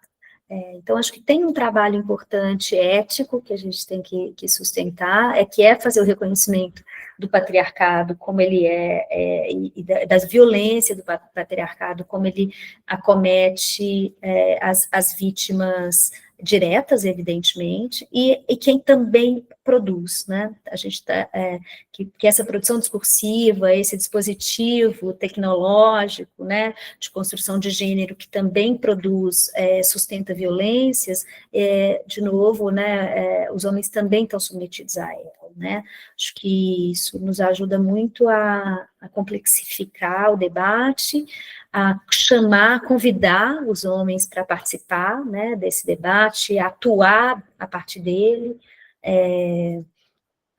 a não fazer exclusivamente um discurso judicializado, porque nossa posição permite, garantindo que o crime seja reconhecido, né, que não se produza também desmentido nesse campo jurídico, né, mas que nossa contribuição ela está num outro campo, né, então acho que isso é muito importante, e que isso não significa passar pano, né, também, porque senão isso pode ser muito facilmente confundido com o desmentido, e não é, né. Mas para isso a gente precisa ir complexificando o debate, transmitindo essa complexidade, né? Tem muito chão para andar, né? Jennifer? E acho que essa discussão que você faz, né, Adriana, ela é muito essencial, assim, porque eu acho que é importante que a gente reconheça, né, que enquanto futuros psicólogos, psicólogos, que a nossa clínica, ela sempre vai ser política, sabe? Não existe uma clínica neutra. E eu acho que justamente não ter uma clínica neutra é conseguir justamente não estar nessa posição como mais uma outra pessoa que desmente aquele trauma, aquela violência que a pessoa narra para você, né? E justamente, né, se fora do consultório, o que a gente faz com isso também, né? E aí acho que o quão importante, né, esse dado que você traz, né, Adriana, se a gente for parar para pensar quantas políticas públicas que a gente tem voltadas para homens que praticaram violência contra a mulher, por exemplo. E quantas políticas públicas a gente tem justamente para mulheres que sofreram violência. A gente tem inúmeras. E não que não é importante que tenha, né? Não é isso. Mas se a gente justamente não fala sobre aquele que pratica a violência, que naturaliza a violência, que entende que tudo bem fazer aquela violência, afinal foi assim com o pai, com o avô, com o tataravô, com o vizinho, sofreu também, né? E o quanto a gente tem, assim, esse debate, né, nas políticas públicas, como uma coisa que falta muito olhar para isso, né? Então, a gente está o tempo todo olhando para o lado da vítima, e é preciso olhar, é preciso cuidar, é preciso acolher, mas a gente também precisa olhar para o lado do agressor, porque senão os números continuam aumentando, né? E aí a gente não tenta ver e deslumbrar, né, uma possibilidade de saída, de fuga disso, né? Então, acho importante que a gente possa também pensar nessa chave, porque o nosso trabalho, né, a nossa profissão também é política e não se limita ao consultório. A gente também precisa estar nos espaços onde se discutem políticas públicas, nos coletivos, né, em propor esses grupos com esses agressores, falar nas escolas também, né, sobre essa violência que é naturalizada. Sim, eu ia tocar nesse ponto, né? Como a gente também trabalha uma espécie de promoção de saúde, né, sexual, das relações de gênero, como é que a gente faz um trabalho também, complicado falar em prevenção, psicanálise, né, toda uma polêmica, mas eu acho que menos prevenção, mais promoção, né, de organizações subjetivas mais horizontalizadas, menos subalternizantes, objetalizantes, menos agressivas, né, pouco, acho que em várias dimensões e na especificidade da questão sexual aqui, né, que é o nosso tema. Eu acho que a gente podia, né, para sermos aí pontuais, no horário também para finalizar e também para a gente poder descansar, isso também é importante. Queria agradecer, né, a presença de todos que estão aqui com a gente, que ficaram até agora. Eu acho que esse é só o começo, né, de uma ampliação, publicação desse debate e dessa pesquisa que a gente pôde realizar, eu, Ana e Jennifer. Cada vez que a gente tem chance de estar juntos falando em contextos diferentes, eu fico muito contente pelo que a gente pôde realizar e fico contente de poder compartilhar, né, com mais pessoas e sobretudo aqueles que puderam participar mais ativamente, mas espero que tenha chegado, né, em todo mundo um pouco da complexidade desse debate através dessas obras do cinema, que, quem sabe, alguém se encoraje para ler o livro do Nabokov, né, que as meninas mencionavam que elas tinham vergonha de ler no metrô, né, porque a coisa era intensa, mas acho que cada um a seu modo, né, possa fazer um pouco dessa micropolítica em defesa de mais liberdade para todos nós, né, e mais horizontalidade nas nossas relações. Então, muito bom, obrigada.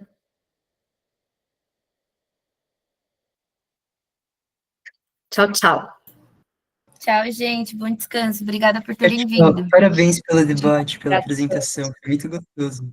Tchau, tchau. Boa noite. Legal, Daniel, sua presença. Obrigado, Adriana. Boa noite. Bom descanso. Igualmente.